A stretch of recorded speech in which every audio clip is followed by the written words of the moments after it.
Assalamualaikum warahmatullahi wabarakatuh.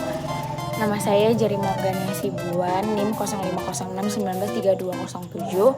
Di sini saya akan menjelaskan bagian dari Undang-Undang Dasar Negara Republik Indonesia 1945. Yaitu bahwa sesungguhnya kemerdekaan itu ialah hak segala bangsa, dan oleh sebab itu maka penjajahan di atas dunia harus dihapuskan karena tidak sesuai dengan peri kemanusiaan dan peri keadilan. Dan perjuangan pergerakan kemerdekaan Indonesia telah sampailah kepada saat yang berbahagia dengan selamat sentosa mengantarkan rakyat Indonesia ke depan pintu gerbang kemerdekaan Republik Indonesia yang merdeka, bersatu, berdaulat, adil, dan makmur. Atas berkat rahmat Allah Subhanahu wa Ta'ala yang Maha Kuasa dan dengan didorongkan oleh keinginan luhur supaya berkehidupan kebangsaan yang bebas, maka rakyat Indonesia menyatakan dengan ini kemerdekaannya. Kemudian daripada itu, untuk membentuk suatu pemerintah, negara Indonesia yang melindungi segenap bangsa Indonesia dan seluruh tumpah darah Indonesia, dan untuk memajukan kesejahteraan umum, mencerdaskan kehidupan bangsa, dan ikut melaksanakan ketertiban dunia yang berdasarkan kemerdekaan, perdamaian abadi, dan keadilan sosial. Maka disusunlah kemerdekaan kebangsaan Indonesia itu dengan suatu Undang-Undang Dasar Negara Indonesia yang berbentuk dalam suatu susunan negara Republik Indonesia yang berkedaulatan rakyat dengan berdasar kepada ketuhanan yang Maha Esa, kemanusiaan yang adil dan beradab, persatuan Indonesia dan kerakyatan yang dipimpin oleh hikmat kebijaksanaan dalam permusyawaratan perwakilan, serta dengan mewujudkan suatu keadilan sosial bagi seluruh rakyat Indonesia. Baik, selanjutnya yaitu penjelasan tentang Undang-Undang Dasar Negara Republik Indonesia tahun 1945, yaitu yang pertama, Undang-Undang Dasar sebagian dari hukum dasar. Undang-undang dasar suatu negara ialah hanya sebagian dari hukumnya dasar negara itu. Undang-undang dasar ialah hukum dasar yang tertulis. Sedang sampingnya Undang-Undang Dasar itu berlaku juga hukum dasar yang tertulis, ialah aturan-aturan dasar yang timbul dan terpelihara dalam praktek penyelenggaraan negara meskipun tidak tertulis. Memang untuk menyelidiki hukum dasar atau hukum dasar suatu negara tidak cukup hanya menyelidiki pasal-pasal undang-undang dasarnya saja, akan tetapi harus menyelidiki juga bagaimana prakteknya dan bagaimana suasana kebatinannya. Dan itu undang-undang dasar negara manapun tidak dapat dimengerti kalau hanya dibaca teksnya saja. Untuk mengerti sungguh-sungguh maksudnya undang-undang dasar dari suatu negara, kita harus mempelajari juga bagaimana terjadinya teks itu. Harus diketahui keterangannya dan juga harus diketahui dalam suasana apa teks itu dibikin. Dengan demikian, kita dapat mengerti apa maksudnya undang-undang yang kita pelajari berikut. Pikiran-pikiran apa yang menjadi dasar dalam undang-undang tersebut. Yang kedua, pokok-pokok pikiran dalam pembukaan. Pokok yang pertama adalah pokok-pokok pikiran yang terkandung dalam pembukaan Undang-Undang Dasar. Yang pertama itu negara. Negara begitu bunyinya, melindungi segenap bangsa Indonesia dan seluruh tumpah darah Indonesia dengan berdasar atas persatuan dengan mewujudkan keadilan sosial bagi seluruh rakyat Indonesia. Yang kedua, negara hendak mewujudkan keadilan sosial bagi seluruh rakyat Indonesia. Dan yang ketiga, pokok yang ketiga yang terkandung dalam pembukaan ialah negara yang berkedaulatan. Yang keempat, pokok pikiran yang keempat yang terkandung dalam pembukaan ialah negara berdasar ketuhanan yang Maha Esa menurut dasar kemanusiaan yang adil dan beradab. Selanjutnya, Undang-Undang Dasar menciptakan pokok-pokok pikiran yang terkandung dalam pembukaan dalam pasal-pasalnya. Pokok-pokok pikiran tersebut meliputi suasana kebatinan dari Undang-Undang Dasar Negara. Selanjutnya, Undang-Undang Dasar bersifat singkat dan supel. Undang-Undang Dasar hanya memuat 37 pasal. Pasal-pasal lain hanya memuat peralihan dan tambahan. Maka rencana ini sangat singkat jika dibandingkan misalnya dengan Undang-Undang Dasar Filipina. Selanjutnya kita harus senantiasa ingat kepada dinamika kehidupan masyarakat dan negara Indonesia. Sebaliknya, meskipun Undang-Undang Dasar itu tidak sempurna, maka tetapi jikalau semangat para penyelenggara pemerintah baik, Undang-Undang Dasar itu tentu tidak akan merintangi jalannya negara. Jadi yang paling penting ialah semangat. Maka semangat itu hidup, atau dengan lain perkataan dinamis. Berhubung dengan itu, hanya aturan-aturan pokok saja yang harus ditetapkan dalam Undang-Undang Dasar. Sedangkan hal-hal yang perlu menyelenggarakan aturan-aturan pokok itu harus diserahkan kepada undang-undang. Baiklah, selanjutnya akan dilanjutkan oleh rekan saya.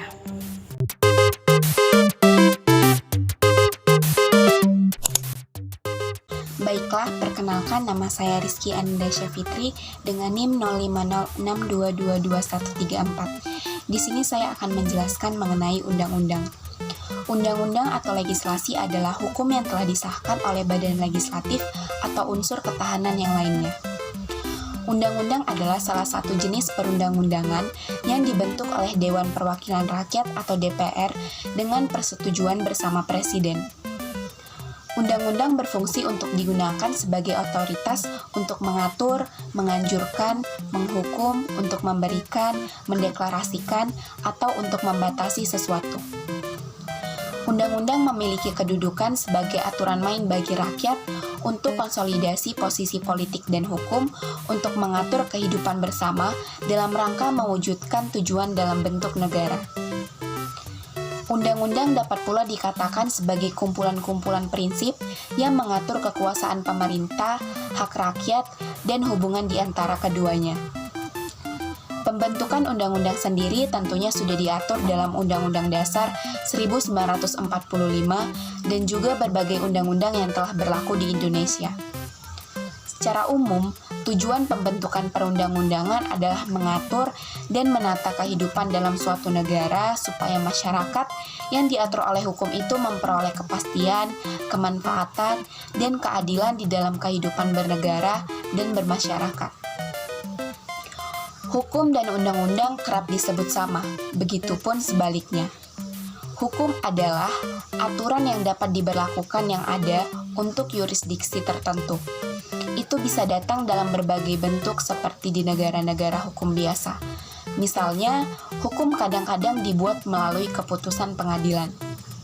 Sedangkan undang-undang adalah jenis hukum, yaitu undang-undang yang ditulis dan telah disetujui oleh badan legislatif. Jadi, sementara kedua istilah tersebut sering digunakan sebagai sinonim, hukum dapat digunakan lebih luas daripada undang-undang. Sekian dari penjelasan saya, terima kasih.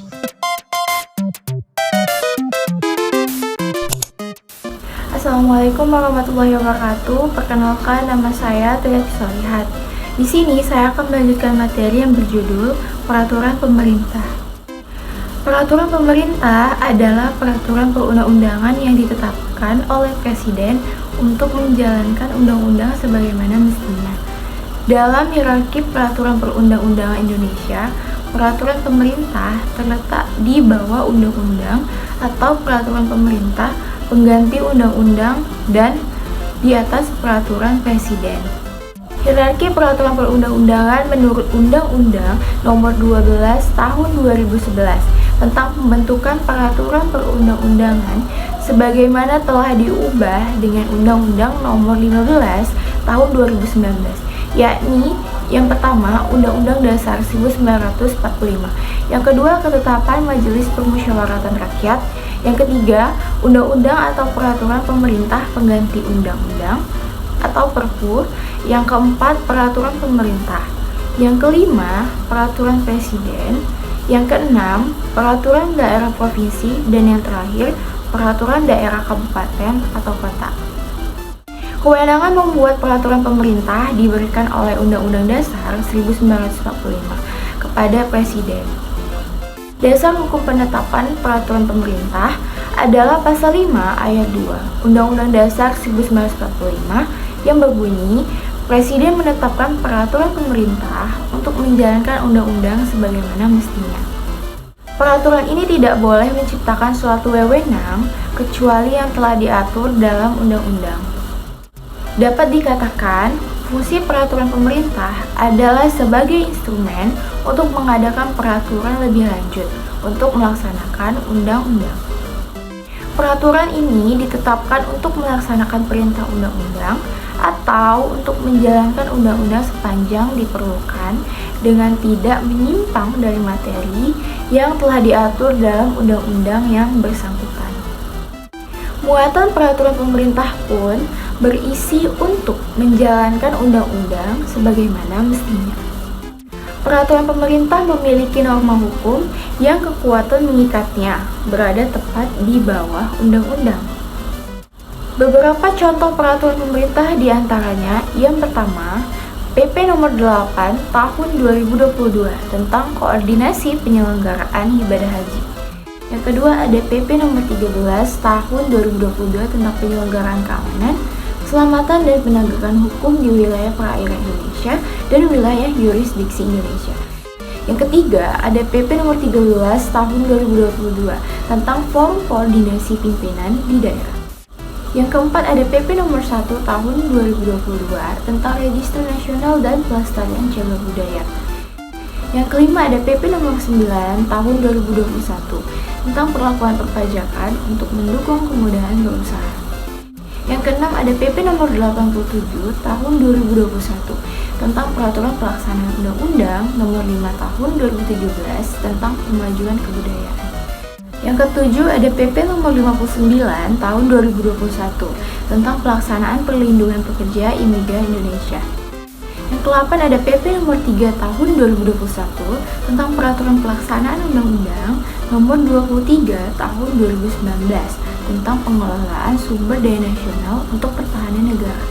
Yang ke-9 ada PP nomor 7 tahun 2019 tentang peraturan pelaksanaan undang-undang nomor 1 tahun 2018 tentang kepala-merahan. Yang ke-10 ada PP nomor 2 tahun 2015 tentang peraturan pelaksanaan undang-undang nomor 7 tahun 2012 tentang penanganan konflik sosial. Dan yang terakhir ada di PP nomor 31 tahun 2013 tentang peraturan pelaksanaan undang-undang nomor 6 tahun 2011 tentang keimigrasian. Menurut Nikmatul Huda dan Nazriyah dalam buku teori dan pengujian peraturan perundang-undangan tahun 2020, suatu peraturan pemerintah tidak bisa mengubah materi yang ada dalam undang-undang. Begitu pula dengan menambahkan, mengurangi, menyisipkan, atau bahkan memodifikasi materi dalam undang-undang yang menjadi induk peraturannya. Jadi kesimpulannya, fungsi peraturan pemerintah adalah sebagai instrumen untuk menjabarkan lebih lanjut dan lebih rinci mengenai ketentuan yang telah disebutkan sebelumnya pada undang-undang. Baiklah, sekian penjelasan dari saya mengenai peraturan pemerintah. Lebih dan kurang saya mohon maaf. Assalamualaikum warahmatullahi wabarakatuh.